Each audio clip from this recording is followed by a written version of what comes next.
Facebook পেজে আপনারা কাজ করতে করতে ক্লান্ত হয়ে গেছেন, কিন্তু মনিটাইজেশন এখনও পাইতাছেন না। ঠিক আছে, আজকের ভিডিওর ভিতরে আমি কিছু সিক্রেট টিপস আপনাদেরকে বলবো কিভাবে আপনারা মনিটাইজেশন পেয়ে যাবেন দ্রুত অবস্থায়। ঠিক আছে, এই যে দেখেন এখানে আমার থেকে একটা মোবাইল আছে, এটা একদম ভাঙাচুরা মোবাইল।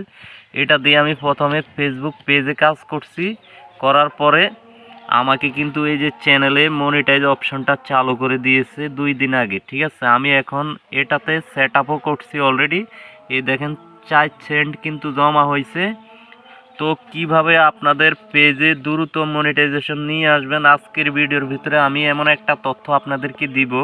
তো ভিডিওটা একটু স্কিপ করবেন না, আমি স্টেপ বাই স্টেপ এখন বলবো। ঠিক আছে, প্রথমে আপনাদের মোবাইলে যে যে মোবাইল থেকে আপনাদের ফেসবুক অ্যাকাউন্টটা লগ ইন করা আছে ওই মোবাইলে বাড়তি কোনো অ্যাকাউন্ট লগ ইন রাখবেন না। ঠিক আছে, যেই পেজ দিয়ে আপনারা কাজ করেন শুধুমাত্র ওই পেজটাই লগ ইন রাখবেন। ঠিক আছে, বাড়তি পেজ লগ ইন রাখবেন না, কেননা ফেসবুক এখন এআই সিস্টেম সব কিছুই কিন্তু ধরতে পারে যে এই চ্যানেল এই মোবাইল দিয়ে কয়টা ফেসবুক নিয়ন্ত্রণ করতে আছে। আবার আপনারা কি করেন, এই মোবাইল থেকে ভিডিও আপলোড দেওয়ার পরে অন্য আরেকটা ডিভাইস থেকে আপনারা ভিডিওগুলো দেখা শুরু করেন। ঠিক আছে, ধরুন আপনি ভিডিও আপলোড করছেন আপনার ফেসবুক আইডিতে, আপনি কি করতেছেন আরেকটা আইডি থেকে আপনি ভিডিওগুলো দেখতেছেন, তখন কিন্তু ফেসবুক এআই সিস্টেমের মাধ্যমে বুঝে যায় যে নিজের ভিডিও নিজে দেখতেছে ওয়াচ টাইম বাড়ানোর জন্য।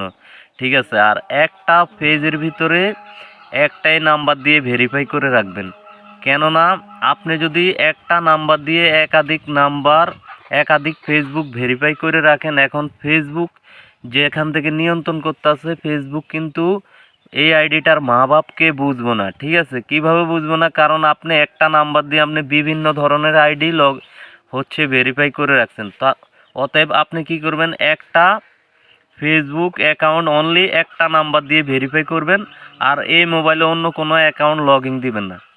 ঠিক আছে, আর এখন আমি দ্বিতীয় স্টেপ বলতে আছি। ধরুন আপনি ভিডিওটা সকালে একটা ভিডিও আপলোড দিবেন, আপলোড দেওয়ার পরে দুপুরে আবার একটার দিকে আরেকটা ভিডিও আপলোড দিবেন, আবার সন্ধ্যা 6টার সময় একটা ভিডিও আপলোড দিবেন। ডেইলি নতুন পেজ থেকে 3টা ভিডিও আপনারা আপলোড দিবেন। আপলোড দিলে কি হবে, মানে এইভাবে আপনি টানা 1 মাস ভিডিও আপলোড দিতে থাকবেন, আবার ডেইলি 3টা পিকচার আপলোড করবেন। আপনার নিজের পিকচার 3টা আপনার আইডিতে আপনি পোস্ট করে দিবেন। এইভাবে টানা 1 মাস আপনার আইডিতে আপনি নিজে যদি কাজ করেন, তাহলে দেখবেন হঠাৎ করে আপনাকে মনিটাইজ অপশনটা চালু করে দিয়েছে। ঠিক আছে, এখন আপনি যদি আপনার ফেসবুক অ্যাকাউন্টটাকে বিভিন্ন অ্যাপস থেকে লগ ইন দেন, ঠিক আছে, লগ ইন দিলে কি হবে, তো এটা কিন্তু ডাটা যে আপনার পেজের ডাটাটা বিভিন্ন জায়গাতে সেভ হইতেছে, তখন ফেসবুক কিন্তু বুঝে যায়। ঠিক আছে, মানে একদম ফ্রেশভাবে কাজ করবেন, আর অন্য মানুষের কোনো কন্টেন্ট মিউজিক কিছুই ইউজ করবেন না। ভিউজ আসুক বা না আসুক তাতে কোনো ম্যাটার করে না। ধরুন আপনার ভিডিও এখন আপলোড করছেন 300, 400, 1000, হঠাৎ করে দেখবেন আপনার ভিডিও ভাইরাল হয়ে গেছে।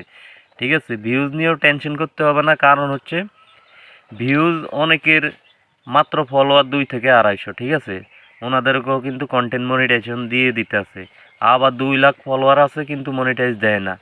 অতএব আপনি অরিজিনাল রিলস আপলোড করবেন, অরিজিনাল নিজের ছবি, আর সপ্তাহ বা 15 দিন পরে একবার লাইভে আসবেন। আপনাকে আমি বলছি 100%, আমি এখন যেই পেজটার থেকে আমি মনিটাইজ পাইছি, এটা মাত্র নতুন একটা পেজ, 1 মাস আমি কাজ করছি, 1 মাসের পরে আমাকে এটাতে সেট আপ দিয়ে দিছে। এর আগেও আমি আরও 2-3টা পেজ থেকে সেট আপ পাইছি, আমি ওই পেজগুলো বিক্রি করে দিছি। এটা হচ্ছে আমি নিজে ইউজ করব, আর আরও কয়েকটা পেজে আমি কাজ করতেছি, ওই পেজগুলোতে যদি আমাকে সেট আপ দেয় আমি ওগুলা বিক্রি করে দিব। ঠিক আছে, তো আমি এই ভিডিওতে যেই তথ্যগুলো দিয়েছি, এই গাইডলাইনগুলো যদি মেনে আপনি যদি কাজ করেন, আপনার আইডিতে 100% আপনি সেট আপ পেয়ে যাবেন। এইভাবে আপনি কাজ করতে থাকেন।